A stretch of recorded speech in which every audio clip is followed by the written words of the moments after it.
Good. Because Not very successful. it seems to me that there ought First to be. grant I've had in a long time. First one I've had in a long time. And you're not, and people don't seem to be, some Knocking of the my door folks who are down. perpetrating Yes. some of this domestic violence, Yes. who are also in very, very high Yes. situations and Yes. high classes, who seem to ignore. They're in all classes. In all classes. Nobody is exempt. Nobody is exempt. I spoke at MTSU a couple of years ago, and the first thing one of the students said that, well, we don't have to worry about it because we're in college. And I had to get up and tell them, honey, you're not exempt. You're the one that won't count. We won't count because you won't tell anybody. That's right. Because of the security that you have.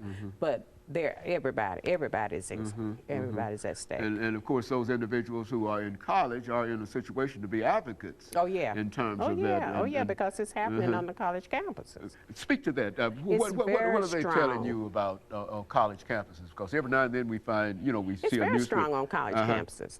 Now, the children won't talk about it openly to us, but they will talk to me when I leave. But it's very high. And these are all generally unmarried individuals who have girlfriends or boyfriends or whatever, and they get into kind of. Domestic violence starts in the age 10. Speak to that. I didn't know. Little boys start beating on little girls at that age, and the children in high school are dealing with it.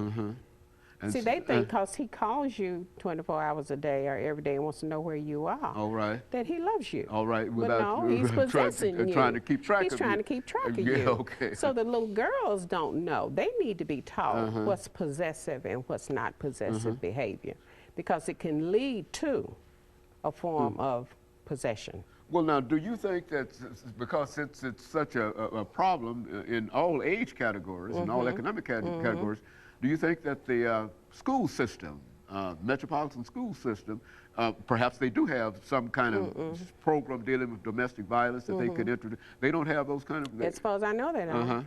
As far as I know, they don't. It seems to me that would be the place. It would be one. Yeah, that would be one of the places that people could start if we want to talk about if we are sincere in breaking the cycle. That's right. You need to start in the classroom, and you need to start in the young classroom, because see, we all want to go to the ages of 10. By the time those little boys get to 10 years old, they already have their habits formed. They do.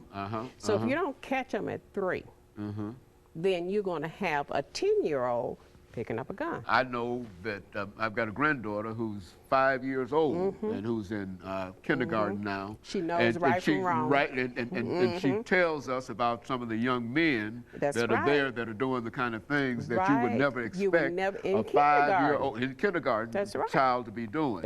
Touching them inappropriately and saying things and slapping them around. And see, when you tell people that, they look, oh, that's not happening. Yes, it is happening. But I'm finding out from her experiences, because she comes home every day and talks about that. It's and real she talks life. about it all the time, too, as if it's... She's right. And see, those kids started this behavior at the age of 3. And so by the time they get to kindergarten... They thought it was cute. That's you know, we all think our children are cute. I thought mine was cute. But by the time they get to 5, 6, and 7 years old, and then later on they get into It's too late. Yeah, it's a real problem. It's a problem then. It's a problem. And then everybody's got to take notice. Very good.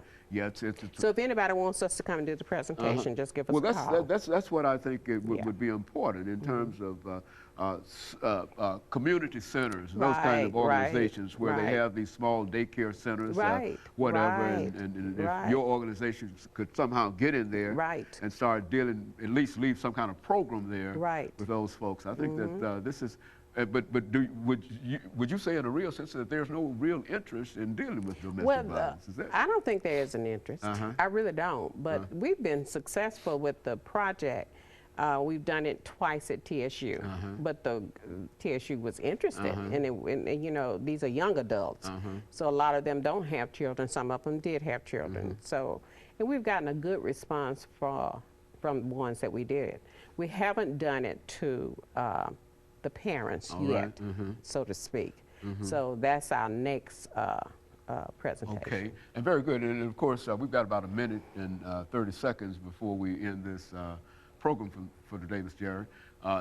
perhaps there's something that you were thinking of perhaps leaving us with on the way out, outside the fact that you need money, and I think that we know that, and what we're going to do is try to do everything that we possibly can in terms of helping you to do that. I appreciate is there anything else that you think that we might be able to do as a community to assist you in those other 2 shelter centers that we have in metropolitan Nashville? The other 2 shelters are pretty, yes. Just be supportive. Just be supportive, and to recognize that it is not an isolated kind of thing, and that and just think broadly about domestic violence. It's not in a cocoon. Okay. It's not AIDS. All right. It's real. It's real. Very good. It's real. And of course, let me thank you over the last half minute that You're we have welcome. here, Mr. Jarrett, for bringing us that excellent information, and especially the ability to tie domestic violence into some of the health care problems, some of the gang problems and other problems that we're having. Because I think that when we can see it at that angle, and then we understand the cost that is associated with that, then we can probably come out and do something. Thank you for having and get me. organized in reference. We certainly appreciate you coming by. And of course, let me encourage our audience to tune in again next week for another informative edition of Comments. Thank you and good morning.